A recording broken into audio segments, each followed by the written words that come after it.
We're riding with René Arnoux in a Renault RE20B Turbo around one of the world's classic road circuits, Monaco. And this, more or less, is the view racing fans get from the remarkable onboard cameras which are fitted to Grand Prix cars today. However, since the arrival of these cameras on the motor racing scene, people have commented that they give an unnatural, one-eyed view of the circuit because they're mounted on the side of the car, and that a lot of TV directors seem terrified of using them for more than a few seconds at a time. Clearly, what you want to see is this, a virtual driver's eye view of the circuit, and plenty of it.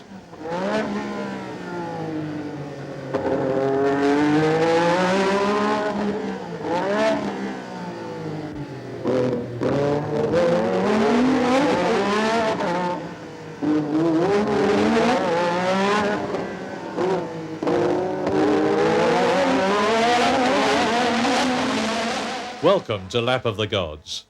I'm sorry to snatch you away from that exciting ride round Monaco with Alain Prost, but there's more to come, I promise you.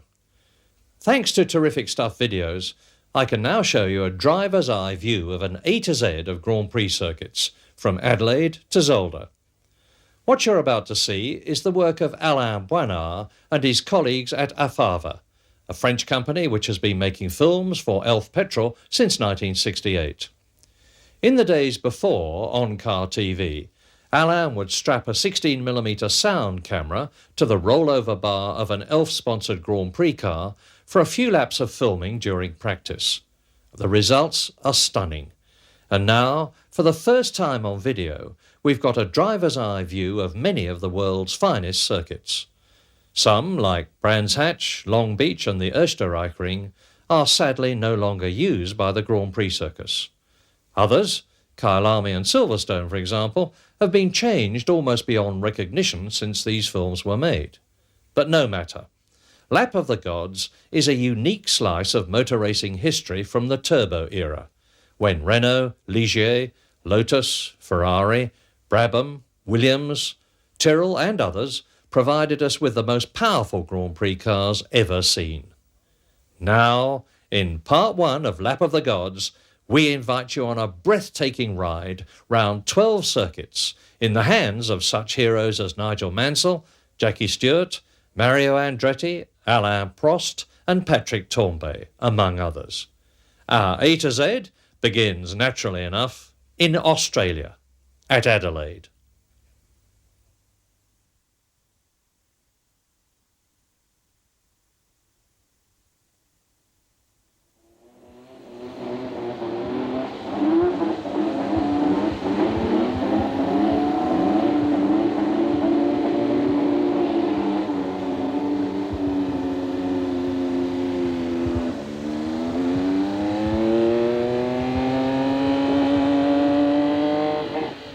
Known as the City of Churches, Adelaide enjoyed a suitably hushed and reverential atmosphere until the mid-1980s, when its politicians decided that it needed a new, bang-up-to-date image, one which would put it on the world map alongside Sydney and Melbourne. So they planned a racetrack to run through this fair city and persuaded the Formula One crowd to hold the Australian Grand Prix here in 1985. The race was an immediate success because the circuit is a beaut and the Australians run the event in a relaxed but thoroughly professional manner. Now a regular feature as the final Grand Prix on the calendar, it's eagerly anticipated by all concerned. The streets are wide, giving plenty of room for overtaking, and it's hard to believe that all these concrete blocks and grandstands are not part of a permanent racetrack. But everything, including the pits complex, is removed after the race and Adelaide goes about its normal business once more, until November rolls around again. This is the Main Straight, named for Australia's triple world champion Sir Jack Brabham, and it was about here in 1986 that millions of viewers held their breath as Nigel Mansell's championship hopes exploded with his rear tyre at around 200 miles an hour. There's no such drama for Patrick Tambay and his Renault, however, and now I'll leave you in his safe and skillful hands.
In the mid-1970s, Sweden possessed two of the finest Grand Prix drivers in the world, Ronnie Peterson and Gunnar Nilsson.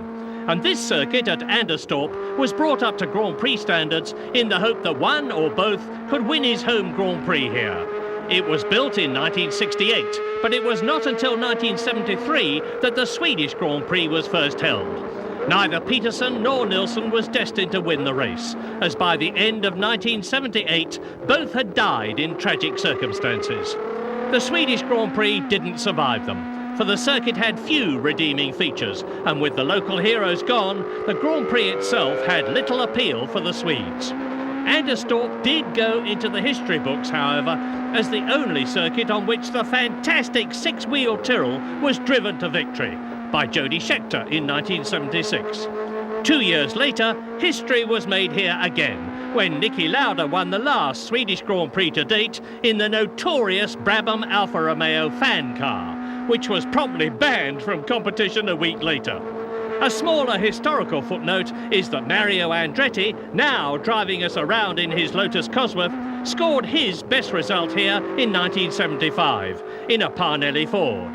Not a lot of people know that.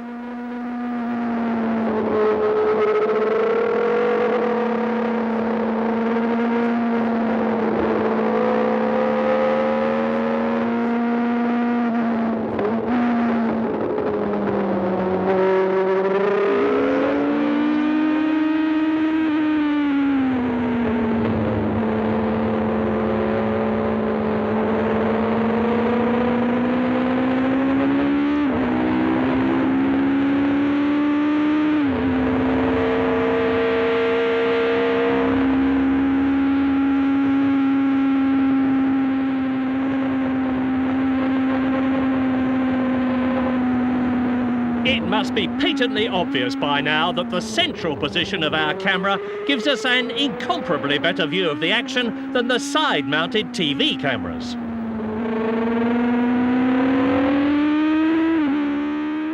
That's Jody Scheckter's Wolf leading and being passed by Patrick Depaille's Tyrrell.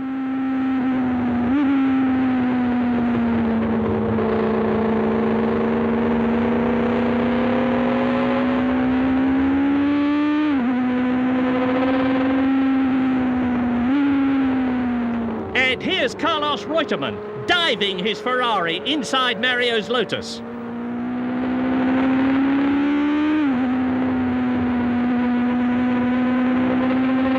But Jacques Lafitte passes the lot of them in his Ligier. Isn't this the way to watch a Grand Prix?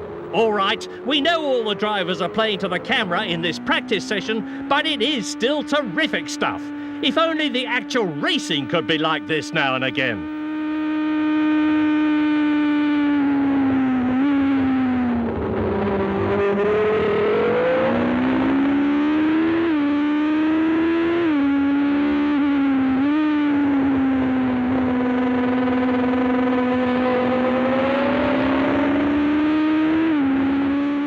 When three-times world champion Jackie Stewart drove a Tyrrell at Brands Hatch in 1978, he'd been retired from racing for 5 years. But he soon showed that he'd lost none of his extraordinary skills. He was fitted with a microphone for the occasion, so I'll let him talk us round the circuit. To the start-finishing line of this lap. Put it into fourth gear for Paddock. Off camber, left-hander, bit of wide. Put the power down in fourth gear. Brake hard into third, up into second, down into second, in for Druitt. Plugging the curb all the way round, applying the power, back in, straight into fourth gear from second, because it's downhill.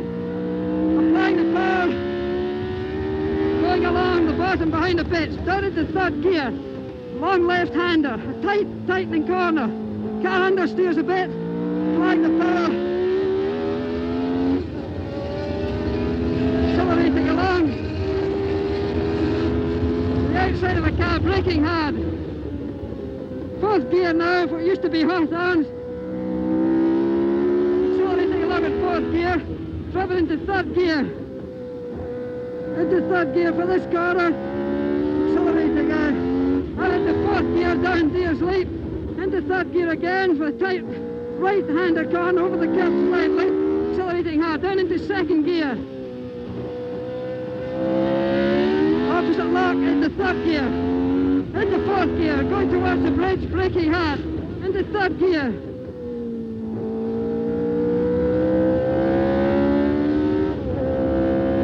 And right at the end of the...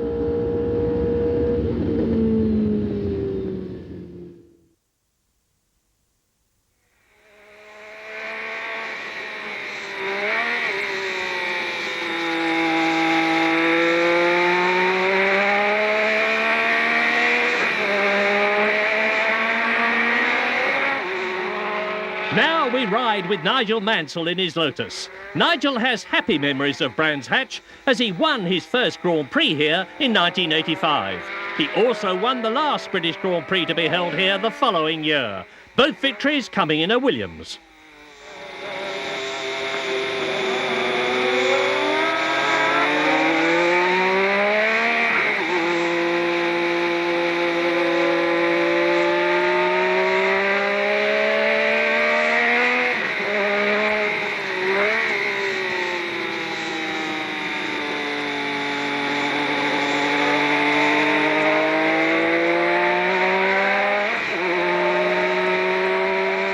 Nigel never really gets going on this run. Notice how quickly the McLaren and Ferrari go by.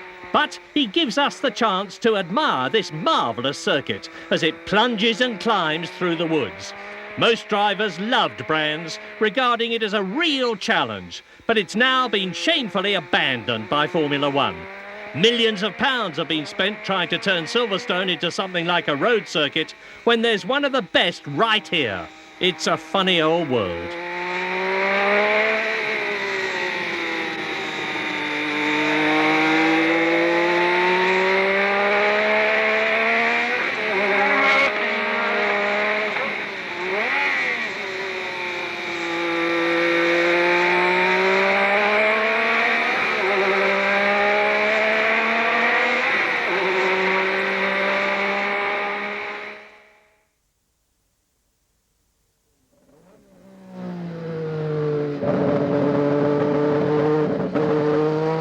President Juan Perón of Argentina was a great racing fan whose influence led to the construction of this circuit, Autodrome 17th October, on the outskirts of Buenos Aires. It was completed in 1953, and the first Argentine Grand Prix was held the following year. The event continued until 1961, but the next Grand Prix wasn't held until 1972, when Jackie Stewart won in a Tyrrell. In 1974, the circuit was extended to its present length.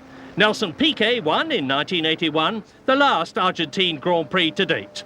As we ride with Jean-Pierre Jabouille in his Renault, we can see that it's flat and featureless, with two long straights joined by this almost semicircular curve. It wasn't very demanding, but quite quick. Piquet's winning average speed in 1981 was almost 125 miles an hour.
It's a surprising fact that during all the on-car laps filmed by Alain Bouinard, more than 100, nobody spun.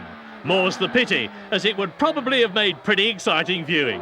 One driver did crash, however, and it was Senor Piquet here, who'll stuff his Lotus Honda into a wall in a minute or so. Meanwhile, let's watch this triple world champion in action.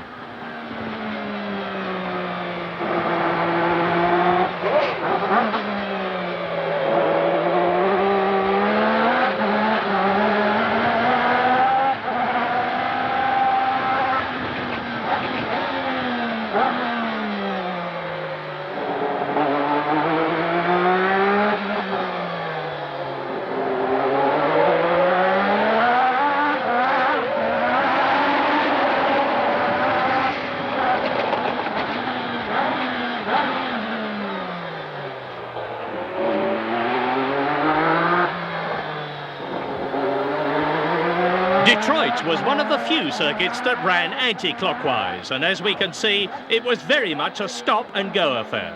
Why Formula One persisted with these city centre events in America is a mystery. They were inevitably very slow, the race average here was about 80 miles an hour, and made overtaking almost impossible, thus denying millions of American TV fans the very excitement they get from NASCAR and Indy racing. And with their concrete walls, tunnels, high wire fences and tall buildings, such circuits were very unfriendly to TV cameras.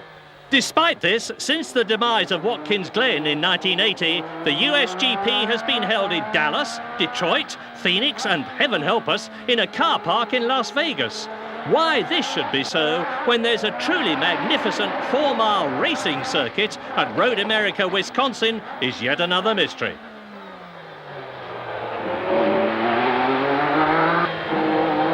Oh yes, and if you're wondering about Senor Piquet's shunt, it's coming up about now. Oh well, it can happen to the best, can't it? We'll turn a blind eye to that one, Nelson.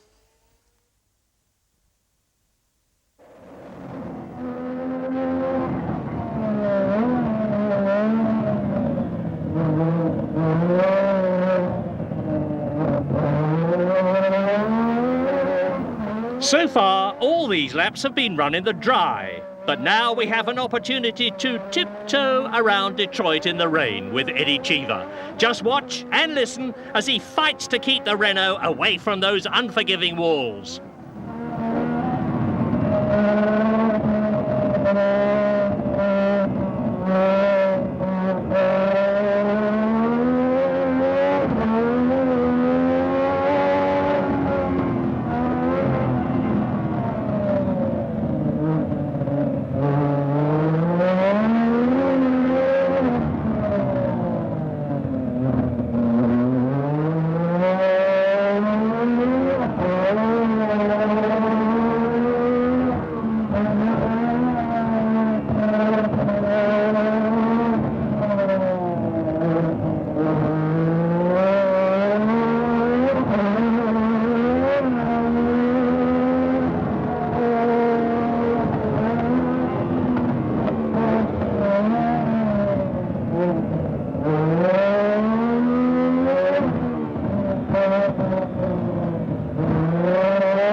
Out on rocky terrain near Lisbon, the Estoril circuit hosted its first Portuguese Grand Prix in 1984, when Alain Prost won in a McLaren.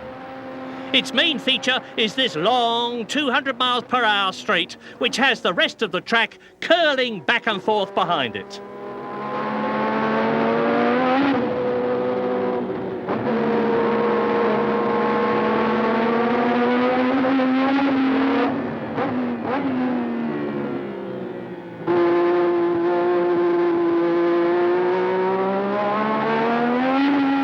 After a lap and a half to warm up his tyres, Patrick Tambay gets the Renault moving and closes up on a gaggle of cars. But it's impossible to tell what they are. Perhaps they should carry numbers on the back. But as the powers that be scarcely tolerate numbers anywhere on cars, even for the benefit of spectators, never mind TV commentators, there's little chance of that.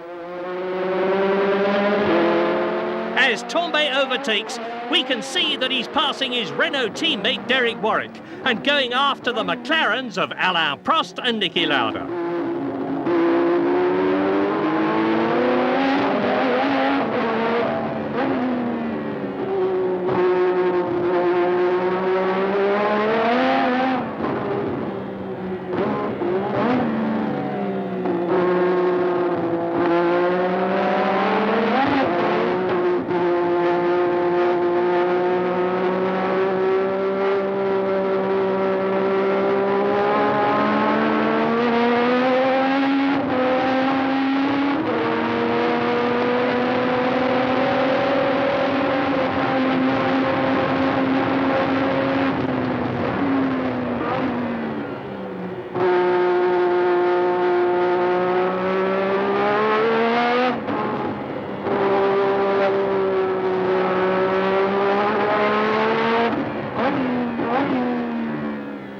Now on his third lap and with a clear track in front of him, Patrick is really getting into his stride.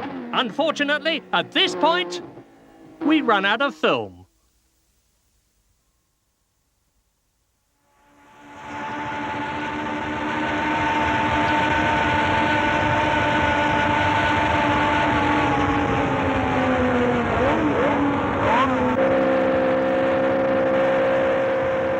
We've just left the stadium and pits complex and we're hurtling through the pine forest towards the first of Hockenheim chicanes.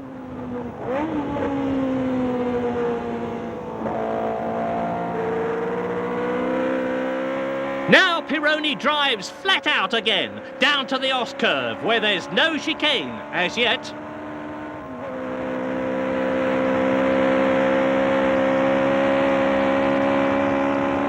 With the aid of a cunning mix, we're in the Oskurve, and that's a Ferrari in front.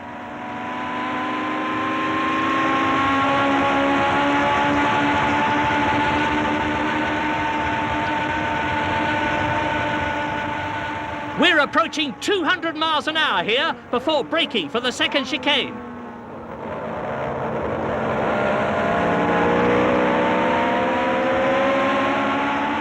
Now the Ferrari rockets away on acceleration, passing a Brabham on the approach to the stadium.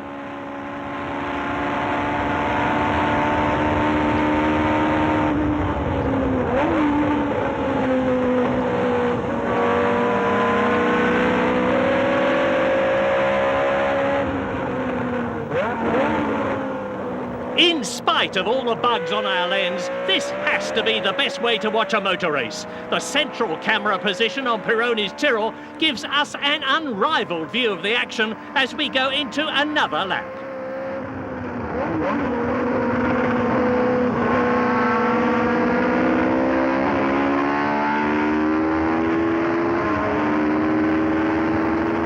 Into the forest again, and but for the chicanes, it's just a flat-out blind until we reach the stadium once more. It's all very fast, but it hardly offers a great challenge to the driver.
There's not much for the spectators to see at this circuit. 90% of the track in the forest is off limits, so most people are herded into the stadium area with its vast grandstands. The truth is that unlike the old Nürburgring, Hockenheim has no soul. There's absolutely no magic about it. Instead of being known for great deeds by great drivers, it's best remembered in sorrow as the place where Jim Clark was killed in 1968. And it was here too that our man Didier Pironi suffered the horrific crash that was to end his career in 1982.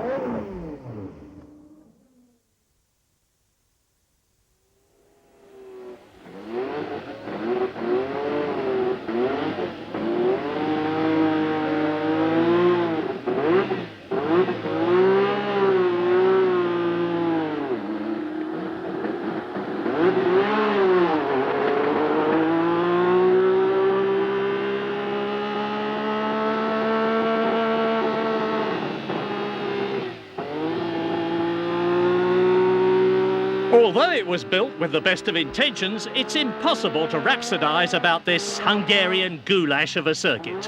In 1986, it hosted the first Grand Prix to be held in what was then the Eastern Bloc, and more than 200,000 people turned up to watch. Unfortunately, despite the fact that the Hungaroring is set in a natural amphitheatre, affording spectators a marvellous view of the racing, there was no racing, because the circuit's many constant radius corners and short straights made overtaking practically impossible. Having brought this processional track into being with much song and dance, 2 years later, Formula One then abandoned one of the truly great racing circuits, the Österreich-Ring.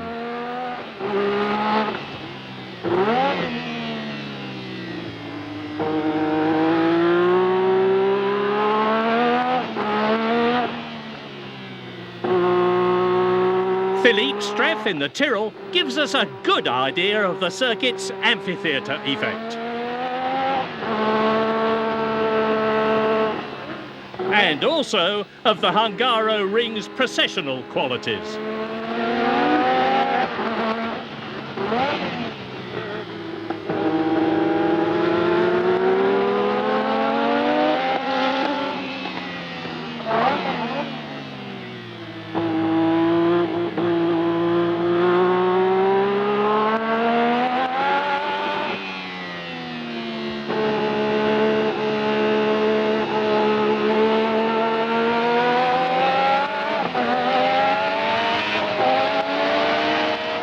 Our run is ended when we get one in the eye from Nelson Piquet's Williams.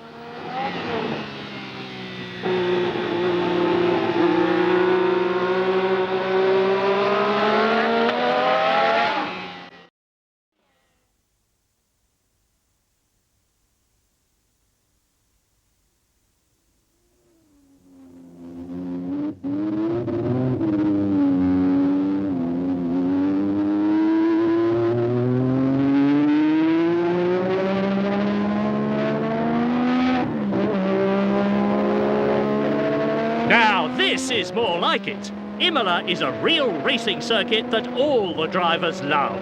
You can almost sense Derek Warwick's enjoyment in his Renault. Named after Enzo Ferrari and his son Dino, Imola is a classic track, and nobody minds that Italy has fiddled itself a second Grand Prix by pretending that its location, San Marino, is a country in its own right. Maybe Brands Hatch and Donington should claim independence.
As we begin another lap, Warwick accelerates hard, approaching 190 miles an hour by the time he turns into Tamburello.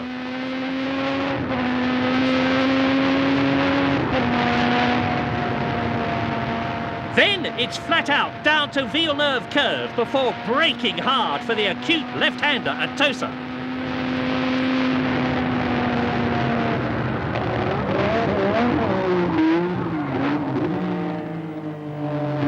And accelerating up over the hill to Piratella.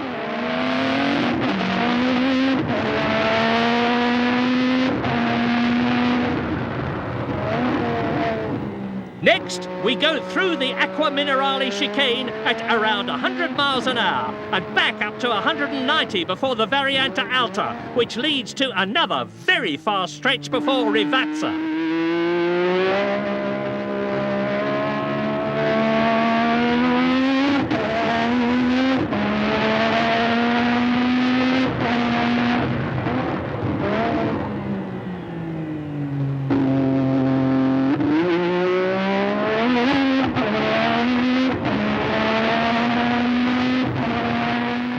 Go through Variante Bassa and up to the chicane, and Derek returns to the pits.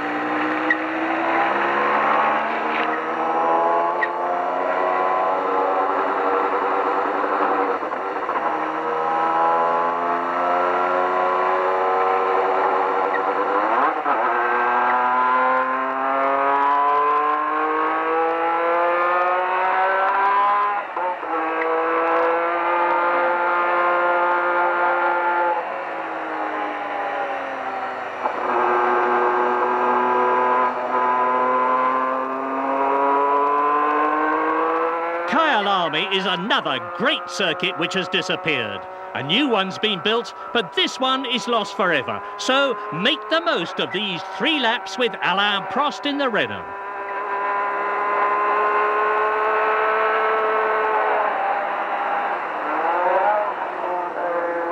That's Alain's teammate Eddie Cheever going by.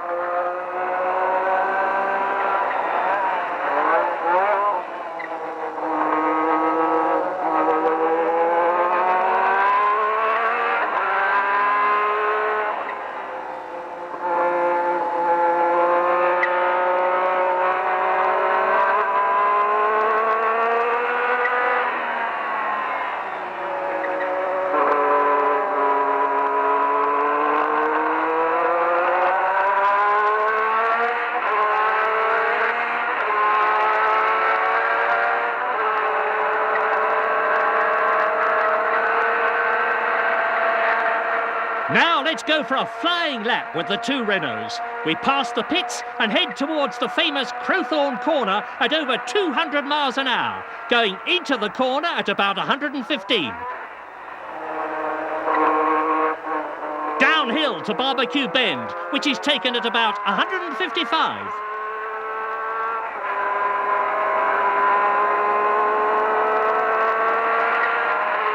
Then through the Jungskai sweep, heading towards the right-hander at Sunset, going through at around 150 miles an hour in 4th gear.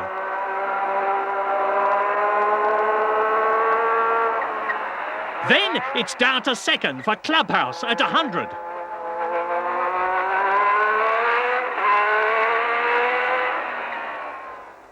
Into the S's in 3rd. A bit of adverse camber here.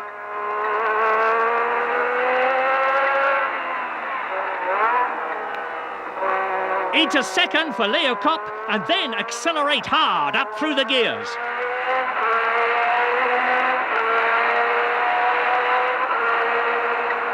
To the kink, and as Eddie Cheever heads for the pits, we continue. In 1984, Prost set the fastest lap here at over 133 miles an hour.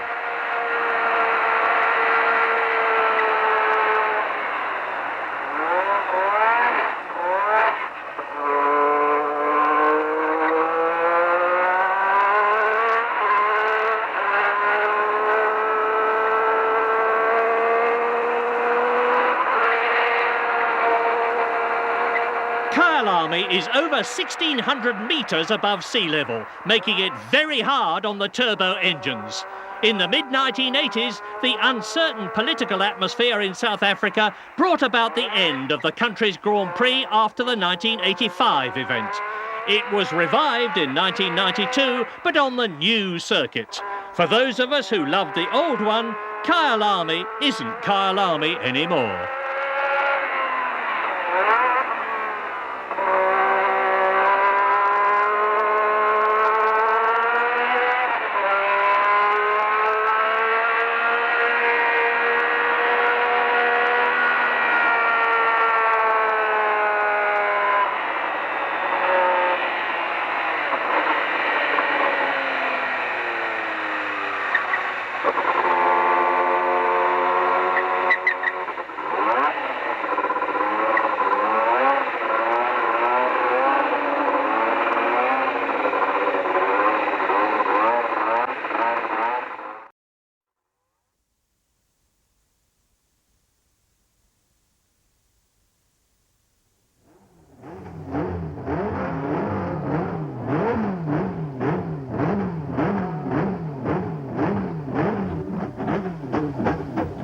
The United States Grand Prix West found its home here in 1976 after Englishman Chris Pook persuaded the authorities that a motor race through the streets would put the town on the map.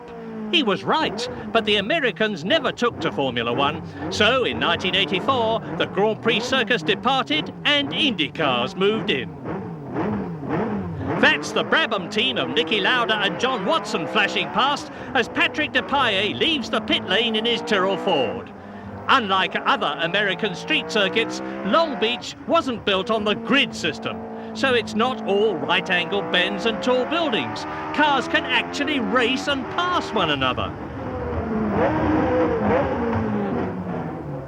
That's Hadstock Shadow going through at the first hairpin, and now we accelerate hard down Shoreline Drive.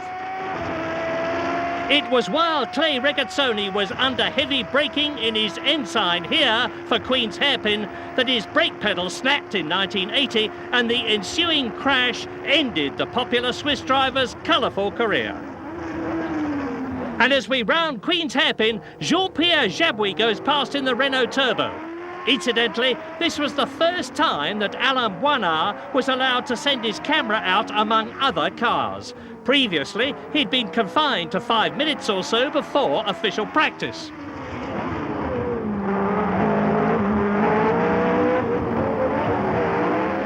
Now we accelerate up the short hill which leads onto Ocean Boulevard and the finish, but not the start. That is on Shoreline Drive.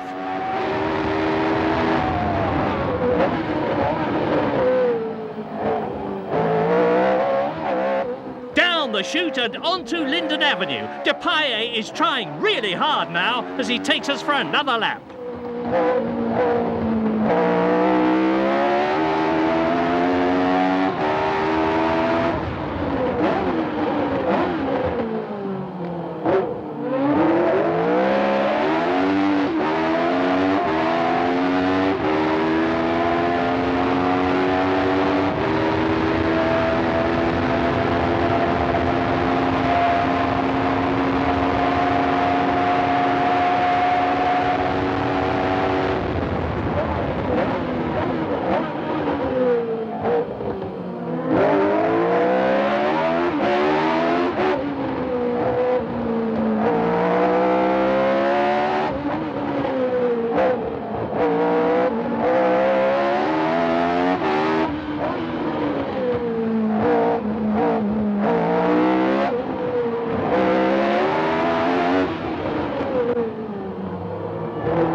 We end part one of Lap of the Gods where we began, at Monaco.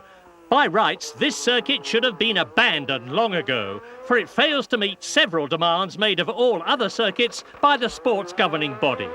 Racing here is impossible, and most drivers think they're wasting their time and taking unnecessary risks. But Monaco is the most glamorous setting in the world for a Grand Prix, and so it's beloved of sponsors and poseurs alike, which is why it continues. We continue too with Alain Prost, whom we saw briefly in our introduction. So pay attention, all you would-be aces. We're riding with the Professor in his Renault Turbo, and he will show us how it should be done.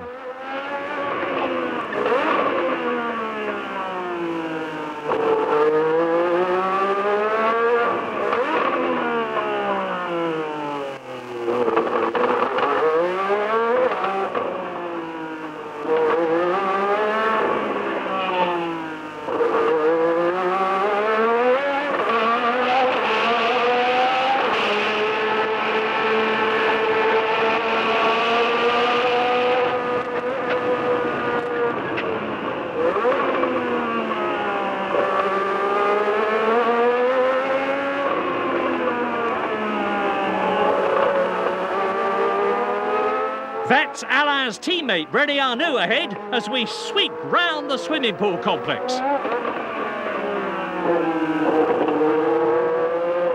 Look closely and you'll see the camera mounted on the side of Arnoux's car, but we don't want that one-eyed view again.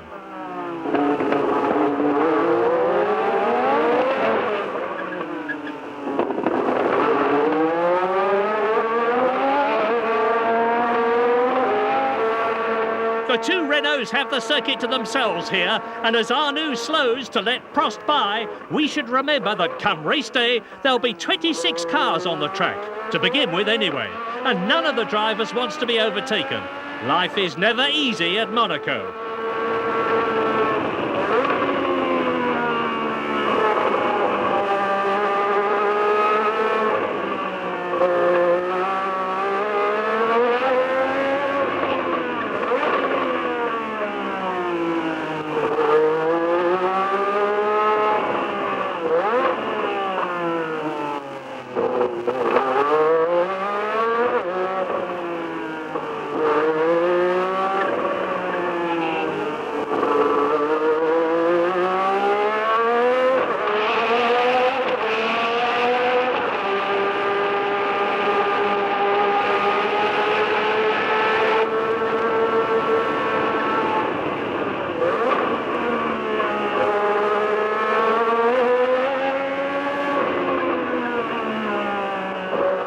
And so, with thanks to all the teams and drivers for their help, we bring part one of Lap of the Gods to a close. But not quite, because we have a fascinating bonus for you.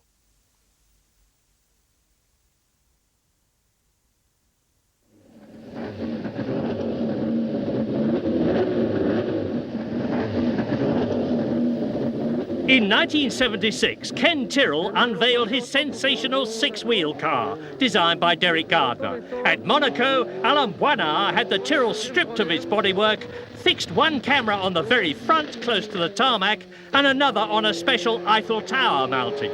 This gives us a fascinating bird's-eye view of Patrick Depailler and those four front wheels in action. Be amazed.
Now you've seen that little lot, I'm sure you'll agree that Grand Prix drivers do earn their money.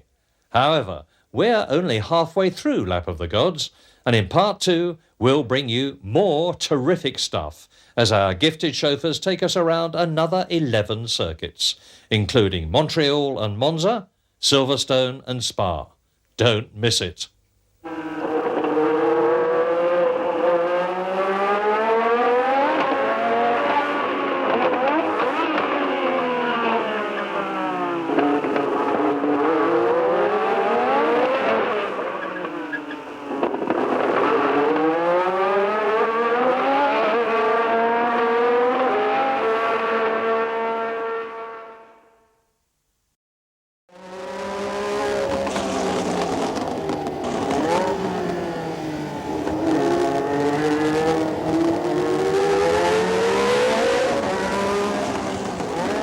Welcome to part 2 of Lap of the Gods.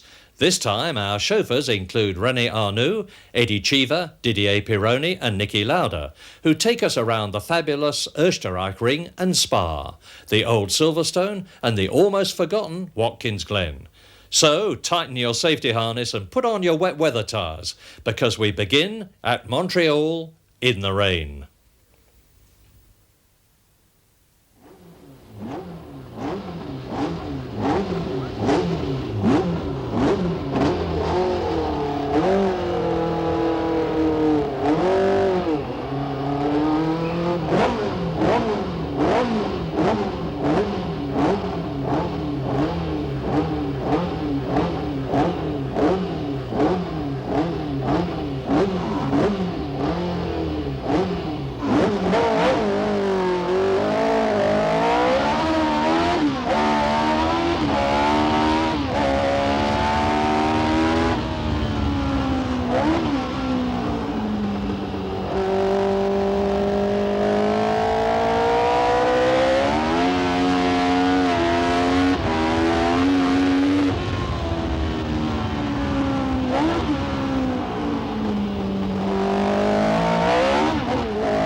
It's at times like these that a racing driver really earns his money.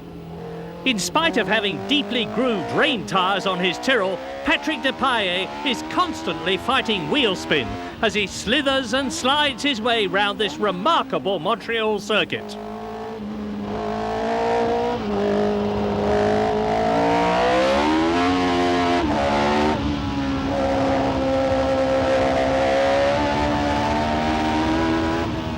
Built on the man-made Ile de Notre Dame in the middle of St. Lawrence Seaway, it runs around a large lake, and you could be forgiven for thinking that we're on that lake rather than beside it. The Tyrrell is more speedboat than racing car in these conditions, and the body of water on the track gives a fine mirror image of the passing scenery.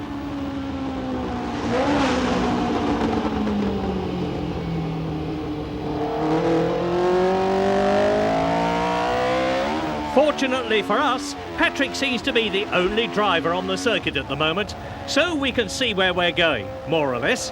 If we were following another car in this weather, we'd be driving blind in a storm of spray. Any driver who claims to enjoy racing in these conditions must have a very odd sense of fun.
I should think Patrick Depailler is very glad that's over.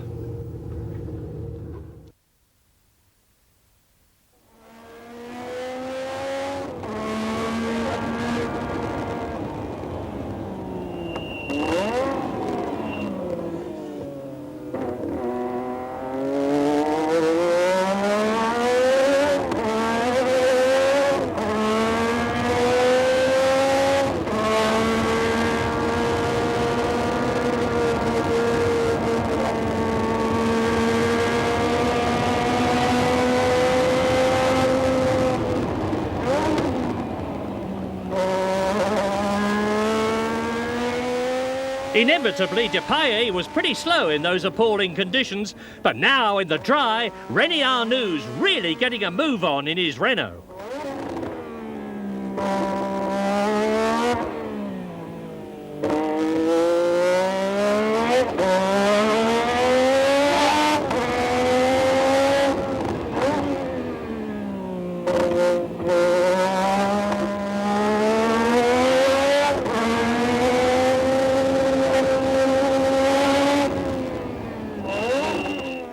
The Canadian Grand Prix was held here for the first time in 1978.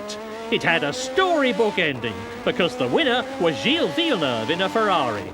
Gilles was Canada's first and so far only Grand Prix hero, and following his death in 1982, the circuit was named after him.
Jacques Laffite follows the Brabham of John Watson out of the pit lane and onto the historic Monza track.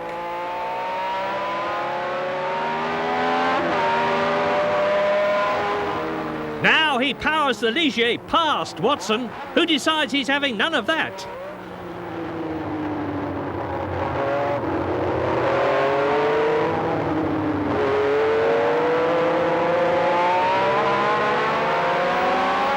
Out of the Rettifilo chicane, and Jacques goes by once more and into Curva Grande.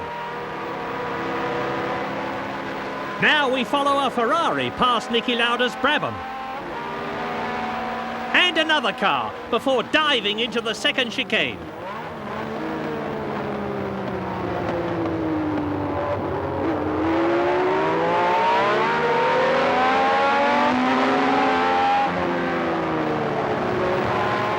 Here we're powering through the Lesmo curves.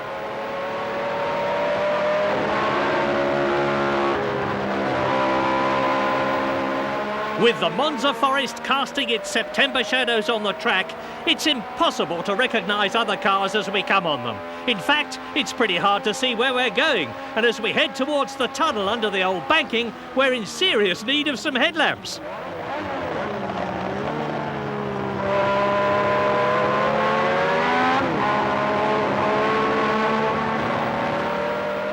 Through the Ascari chicane and onto the back straight.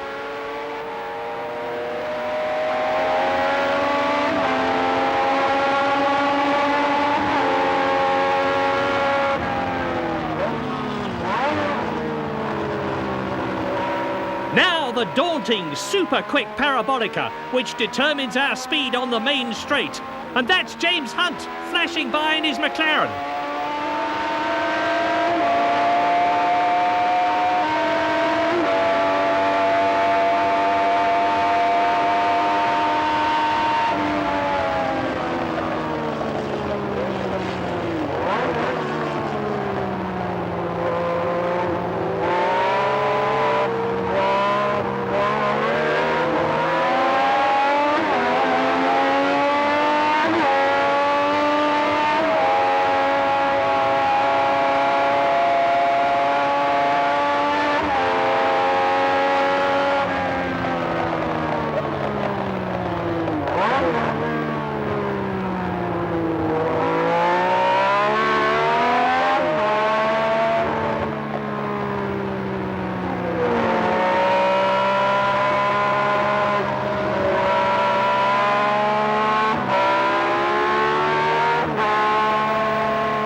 Driving out of Lesmo once more, and Laffite appears to be going pretty fast until this.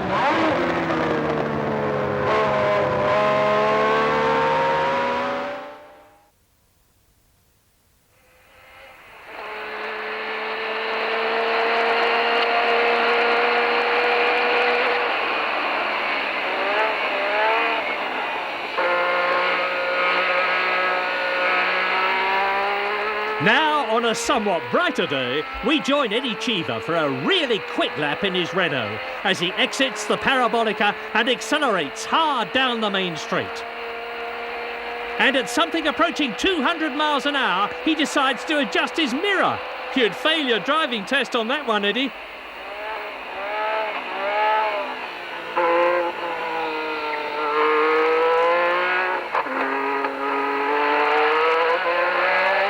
We're now riding on a track that's remained basically the same since Monza opened for business in 1922, which makes it the oldest circuit still in use by Grand Prix cars. Over the decades, it's been altered and rebuilt several times, but by and large, it's retained its original layout. From the beginning, it incorporated a speed bowl, but the first one was abandoned in 1933 after a triple tragedy. A new one went up in 1955, but it was terribly bumpy and potentially very dangerous, so it too was abandoned in 1960. It still stands. We're going under part of it now, a crumbling memorial to a bygone age.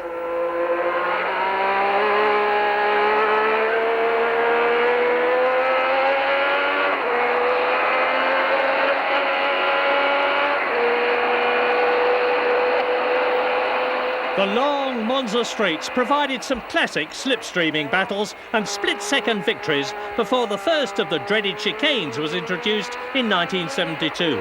These were designed to slow the ever-quickening cars. They certainly did that, but they also put an end to some spectacular racing.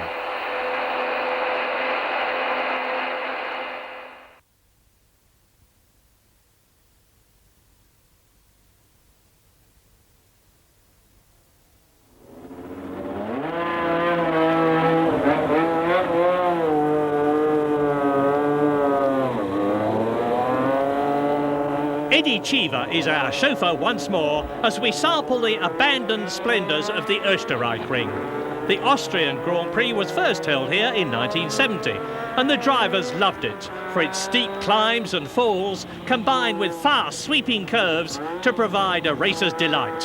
Sadly, due to political wrangling and the fact that the circuit is right in the middle of nowhere, there had not been a Grand Prix here since 1987.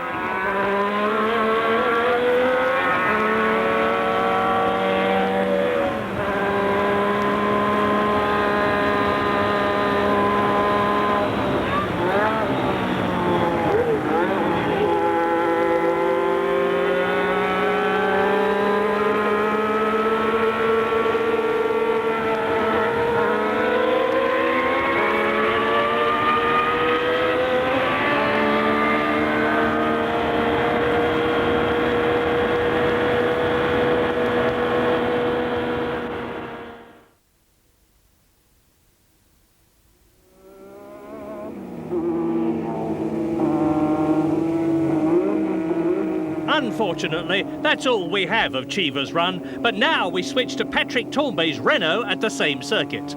This time, Alain Boinard fixed his camera to the front of the car, almost at track level.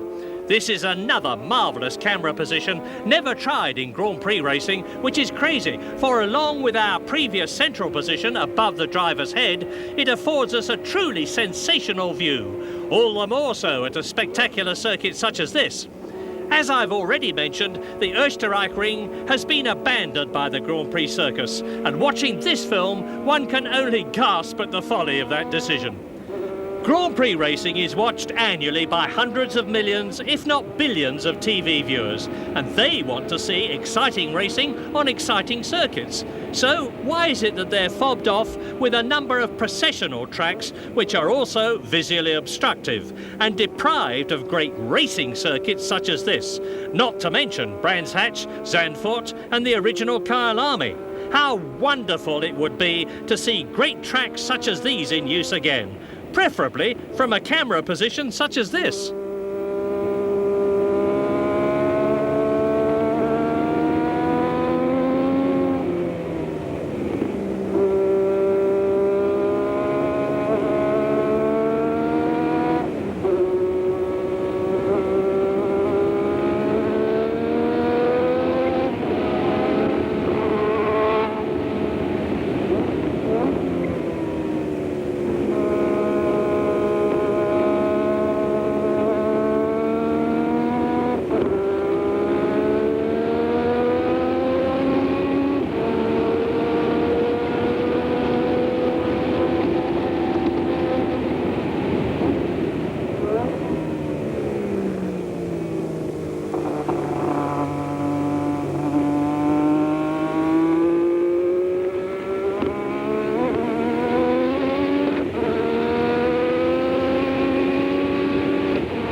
Once again, we're riding with Fast Eddie Cheever in his Renault on yet another fine circuit which has been lost to Grand Prix racing.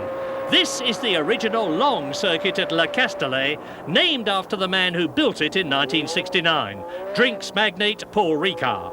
This track became the home of the French Grand Prix, following the demise of the circuits at Reims and Clermont-Ferrand.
Passing the pits, we accelerate up to around 190 miles an hour, heading for the left-right sweep at Verrerie.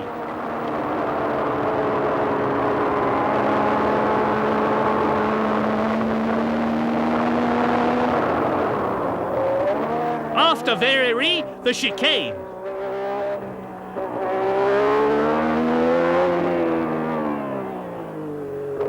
Then it's into the right-handers at Les Cols and Saint-Baume. And then the left-hander leading onto the famous 1 mile Mistral Straight.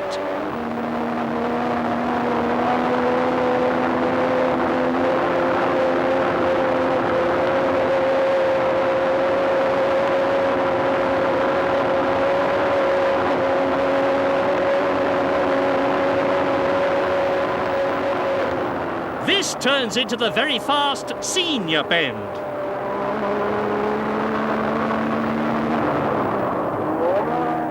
Leading to Beausset, a semicircle.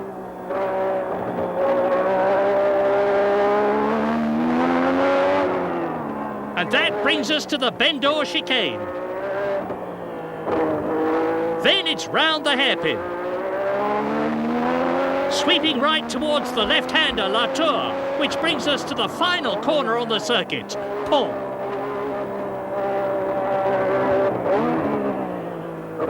And back onto the pit straight to begin another fast lap.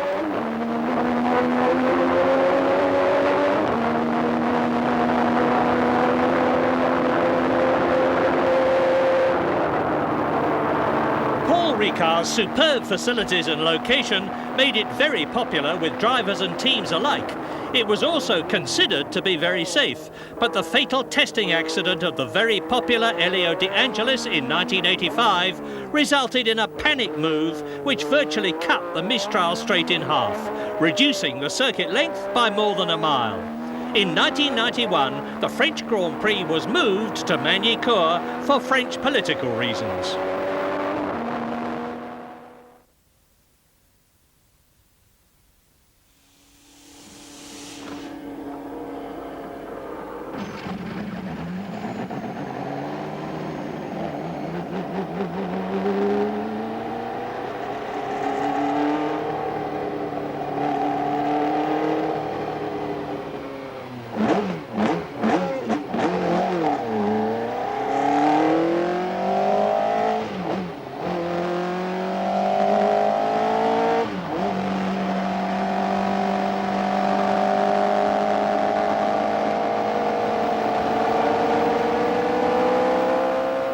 As with Long Beach in part 1 of Lap of the Gods, you're going to need your dark glasses here in Rio, for the sun is dazzling. It's also extremely hot, which is why Patrick Depailler has a plastic tube fixed to the side of his Tyrrell, forcing cooling air into his overalls.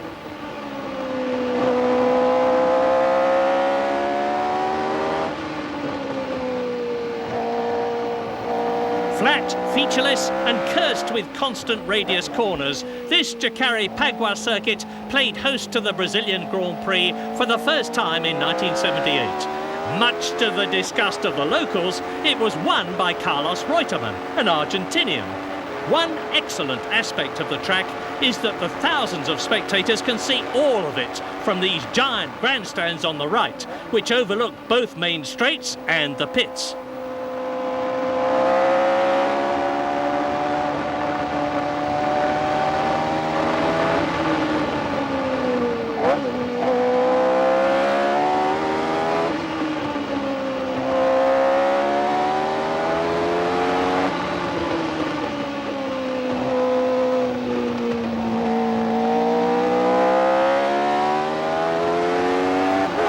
Local hero Nelson Piquet was victorious here in 1982, only to be disqualified later. He was the uncontested winner the following year and again in 1986. When he became world champion for the third time in 1987, the circuit was renamed after him.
Now owned by the British Racing Drivers Club, Silverstone has long claimed to be the home of British motor racing, and in recent years the club has spent a great deal of money supporting that claim.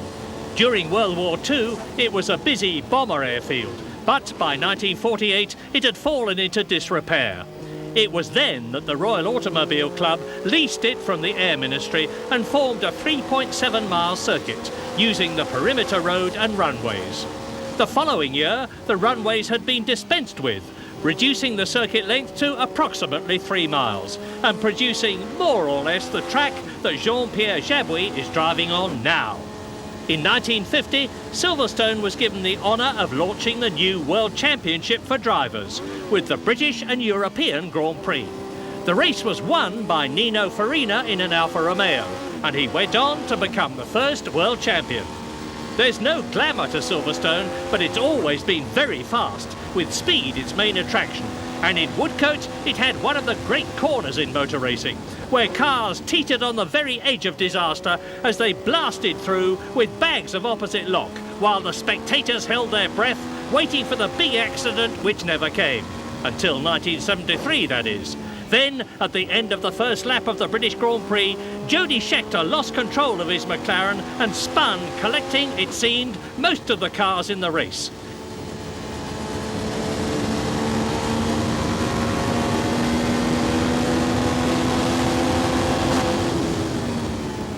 As a result of Jody's accident, this chicane was installed, taking the wonder out of Woodcote. Lap speeds continued to rise, however, and in 1985, Keke Rosberg took his Williams round at a mind-boggling 160 miles an hour, chicane and all. So, this is the circuit as it was then, and although Jean-Pierre Jabouille isn't going quite as fast as Keke, he still gives us a good idea of the essence of Silverstone: speed.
Following the demise of the magnificent old Nürburgring and more recently the Österreichring, the circuit at Spa-Francorchamps stands unchallenged as the greatest in the Grand Prix world.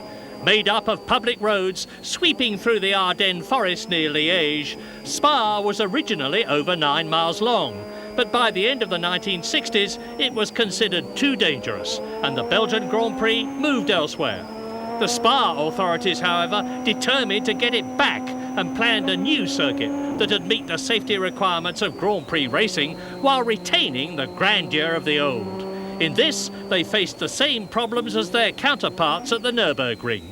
But whereas the Germans built a completely new track in the shadow of the old ring, the Belgians adapted their existing circuit by shortening it considerably, but making the changes absolutely in character with the original.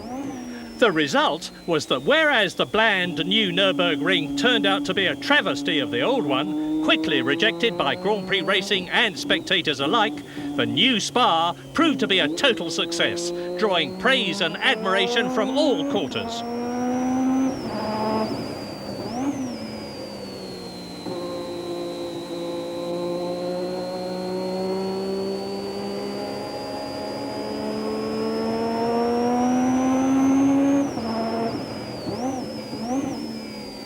Patrick Tambay filmed 3 laps of this magnificent circuit, only to find that 2/3 of the way round the first, a huge daddy longlegs had tried to hitch a ride on the camera lens. We'll spare you the result of the collision, which was not a pretty sight. Happily, Patrick went out again later, this time with the camera on the nose of his Renault, and in close company with his teammate, Derek Warwick. Now we're rushing down the hill to Eau Rouge, regarded by many drivers as the most exciting corner in the world. And when you stand here and watch the cars go through flat out during a race, it's easy to understand why. It takes your breath away.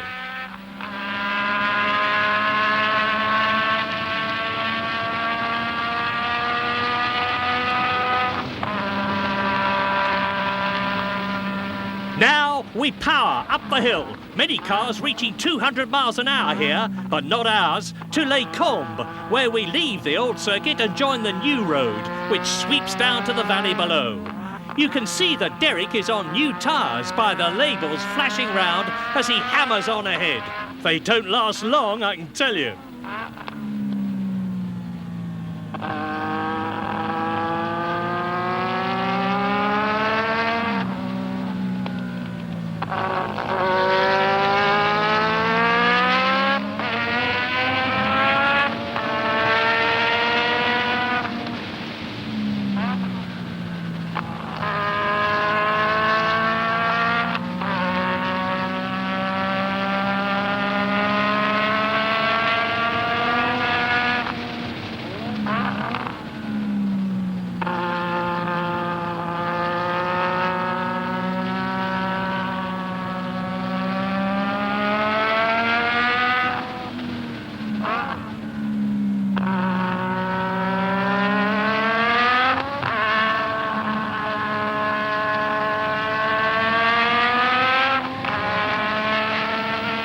at Blanchimont, we rejoin the old circuit, heading uphill towards the pits and the hairpin at La Source.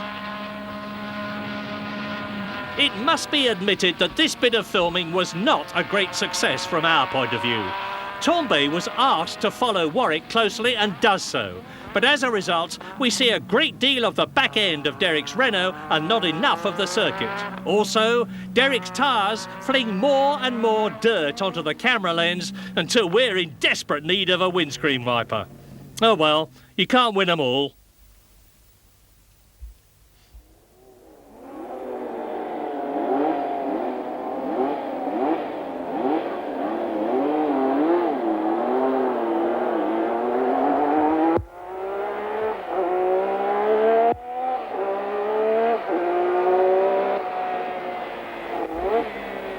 Nannini's promising Grand Prix career was halted by a helicopter crash in 1990, but here he takes us round Suzuka in some style.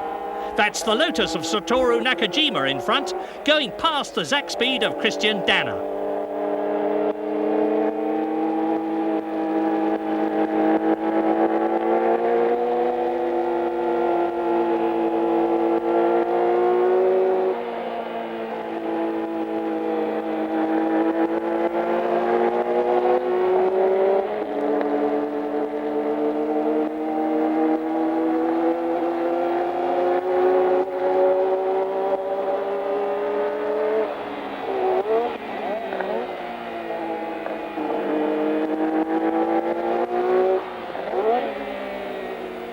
Nakajima goes past the AGS of Roberto Moreno, and Nannini dives between Moreno on his right and Danner on his left. Terrific stuff. Now he's after Nakajima.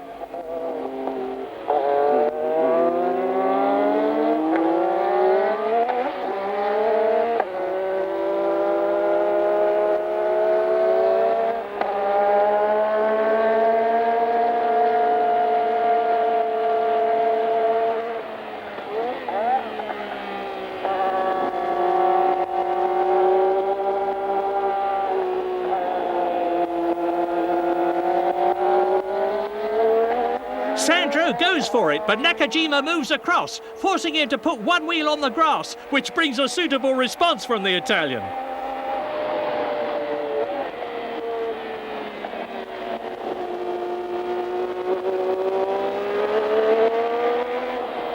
Now he passes Martin Brundle's Zach speed with no problem.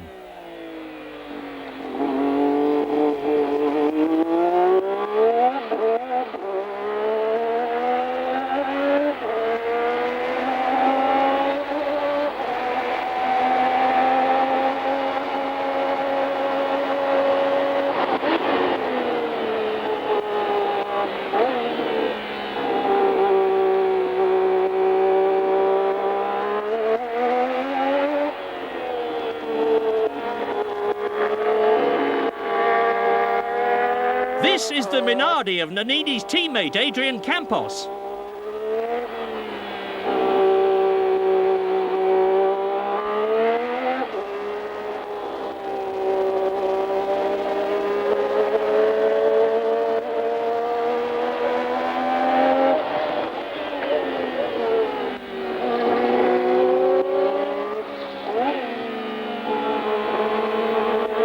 And there's Derek Warwick's arrows. Now, Sandro has the track to himself.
Having driven 2 exciting laps with Nannini, we now take a more leisurely tour of Suzuka with Satoru Nakajima in a Lotus Honda.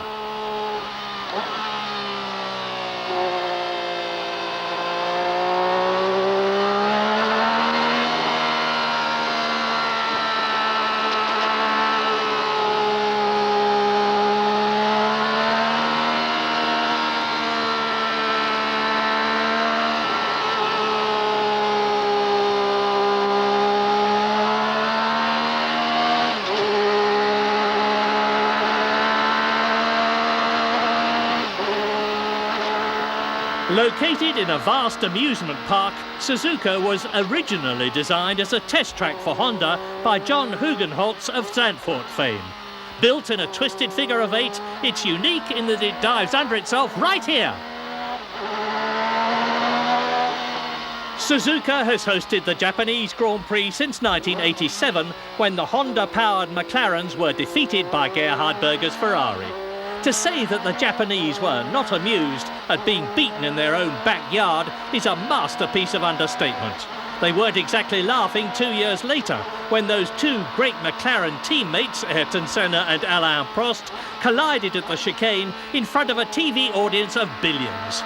The following year, Senna used his Honda power to take Prost's Ferrari and his own McLaren out of the race at the very first corner.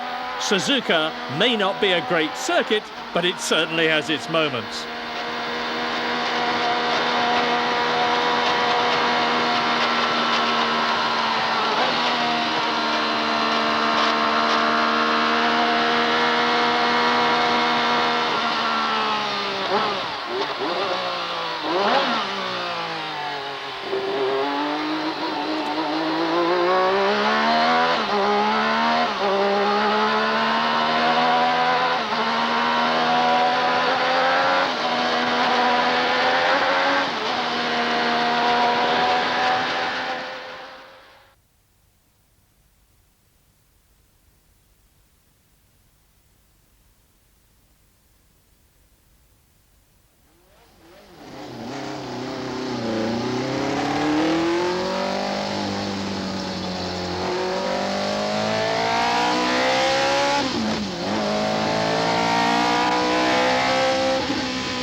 Pay no attention to the figures you've just seen on that map.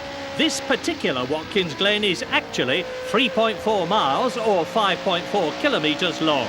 And we're riding with Didier Pironi, who's following his Tyrrell teammate Patrick Depailler. I say this particular Watkins Glen because this is the 3rd circuit in upstate New York to bear that name. The first was a 6.5-mile course running through the town of Watkins Glen itself. But in 1956, a new 2.3-mile track was opened, out here in the countryside.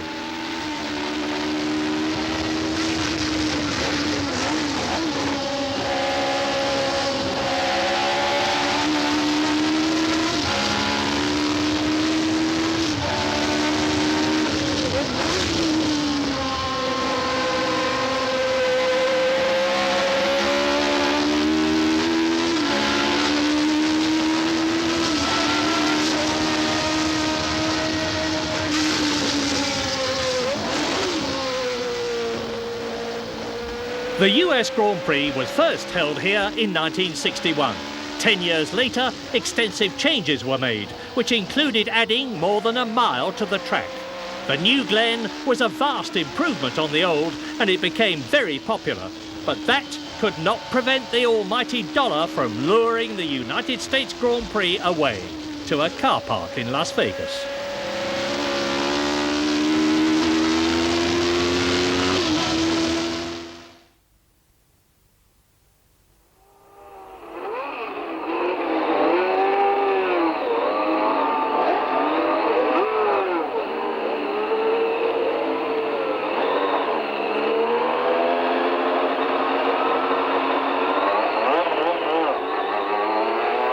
Now, Alain Prost is going to take us round Zandvoort, yet another great circuit that's been lost to Grand Prix racing. However, there are plans to revive it, and we can only hope that they succeed, for this is a splendid track. Having come this far with us on Lap of the Gods, you won't have failed to notice that some drivers tried harder than others when Alain Boinard's camera was fixed to their car. This isn't to criticise the slower ones. No one was expected to go flat out from a standing start on cold tyres.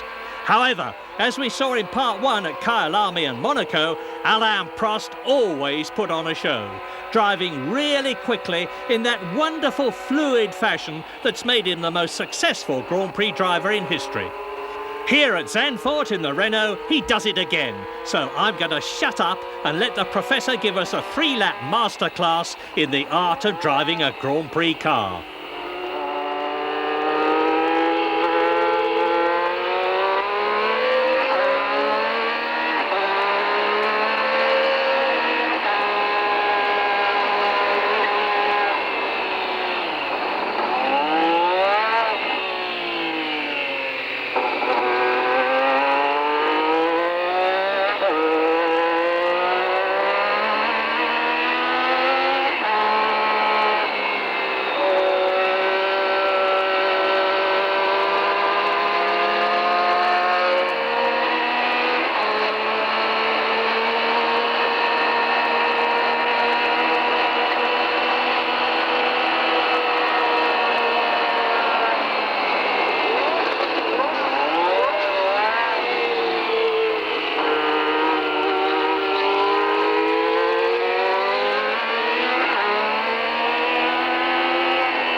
Thanks, Alain. That was magic.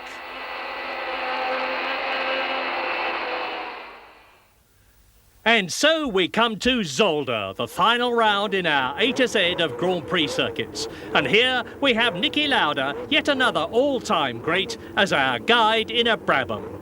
After the original Great Spa circuit was discontinued in 1970, the Belgian Grand Prix went from the sublime to the ridiculous, Nivelles and Zolder, before returning to the sublime new Spa in 1983. Zolder was often misty and damp as it is now, and generally remembered only with sadness as the place where Gilles Villeneuve lost his life in 1982.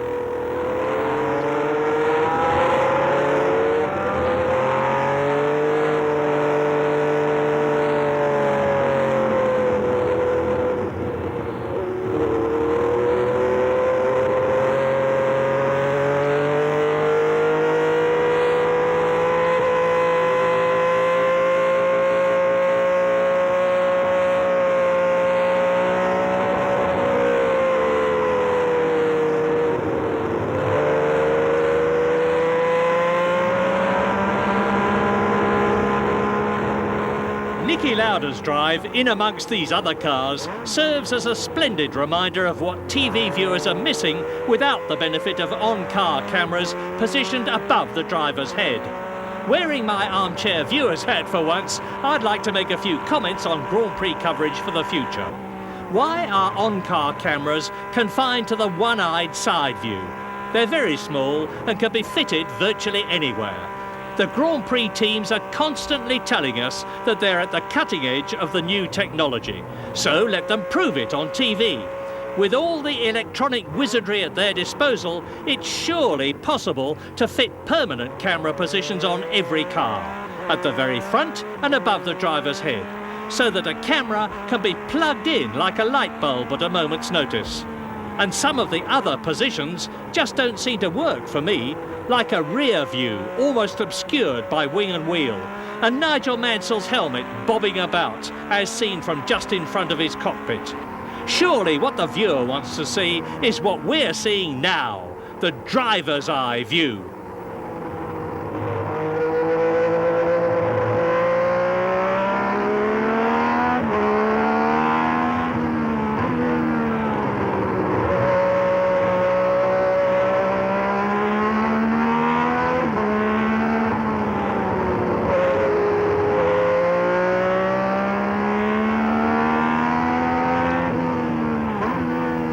And ideally, wouldn't it be nice to have more cameras? The World Champion should carry one at all times, and others could be allocated after the final practice session so that they can be spread over the field. Wouldn't you like to see the start of a Grand Prix live from the middle or the back of the grid for once in a while? And TV directors almost everywhere could make better use of these marvellous devices. Too often, they seem afraid to use them in case they miss a piece of the action with their trackside cameras, despite having instant replay at their fingertips. In Lap of the Gods, Alain Boinard has shown how on-car TV should be done. More than a decade has passed since he began making these films with a cumbersome 16mm movie camera. And yet, despite all its miniaturized electronic magic, television has yet to equal his superb results, let alone surpass them. It's high time we were given a driver's eye view, so that during every Grand Prix we can enjoy the Lap of the Gods.